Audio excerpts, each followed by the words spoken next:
প্রতিদিন হাজার হাজার মানুষ ভালো বেতনের চাকুরির খোঁজে মাথা ঘামাচ্ছেন। কেউ চায় সরকারি চাকুরি, কেউ চায় কর্পোরেট অফিস, কেউ বা নিজের ব্যবসা শুরু করতে চায়। একটা চাকুরি আছে যেখানে বছরে বেতন 20 কোটি টাকা। হয়তো আপনি ভাবছেন 20 কোটি বেতন, চোখ বন্ধ করে রাজি। কিন্তু জানলে অবাক হবেন, এই চাকুরির জন্য পৃথিবীর অধিকাংশ মানুষ এক পাও বাড়াতে চায় না। কারণ এই চাকুরির প্রকৃতি এতটাই ভয়ানক যে মৃত্যুই যেন তার চিরসঙ্গী।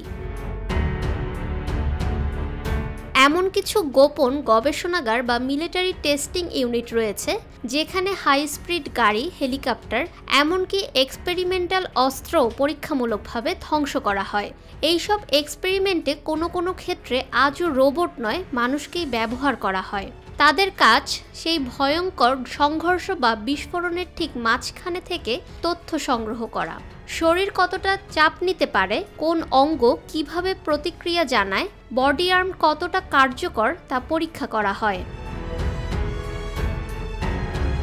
এই চাকুরির প্রাথমিক ট্রেনিংয়েই দেখা গেছে প্রতি 500 জনে মাত্র একজন শেষ পর্যন্ত মিশন কমপ্লিট করে বেঁচে ফেরে। হিসেব অনুযায়ী বেঁচে ফেরার সম্ভাবনা মাত্র 0.2%। এই চাকুরির পেছনে শুধুই সাহস নয়, রয়েছে জীবন বাজি রাখার মতো মানসিকতা। এদের বার্ষিক বেতন 15 থেকে 20 কোটি টাকা পর্যন্ত হতে পারে। সাথে থাকে ফ্যামিলি পেনশন, লাইফ ইন্স্যুরেন্স এবং অন্যান্য সুবিধা।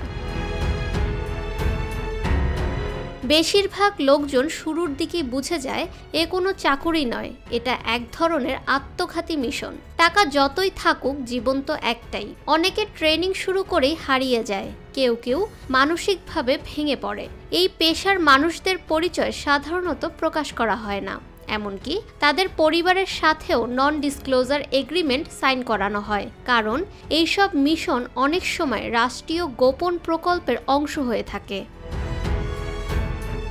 ফাহমিদা বিনতে আনোয়ার, নিরপেক্ষ নিউজ ডেস্ক।